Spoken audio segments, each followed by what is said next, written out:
Започна реконструкцијата на оштетувањата на дупките на коловозите на повеќе улици во Кочани. Градежна механизација започна со поправка на оштетувањата на улицата Павлина Велјанова, што се појавија по излевањето на вода од подземната водоводна и канализацијска мрежа. Иако на почетокот состојбата не беше критична, во изминатите неколку месеци интензивното користење на улицата придонесе за влошување и отежното одвижење на возилата.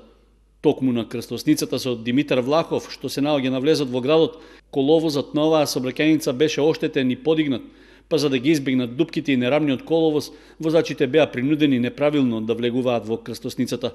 Тоа, заедно со недоволната прегледност, ја влошуваше и онака намалената безбедност за сите учесници во сообраќајот. Поради тоа, и граѓаните кои живеат во овој дел од градот бараа брза реакција на надлежните за да се спречат несакани случаи со посериозни последици.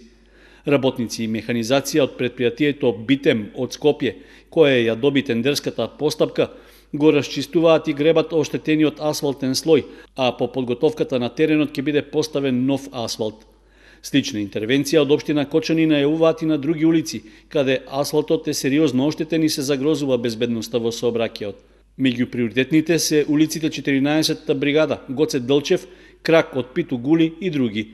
Реализацијата на активностите е со средства од буџетот на општина Кочани, предвидени за крпење прекопи и оштетување на улиците, а за што се наменети околу 1,5 милион денари.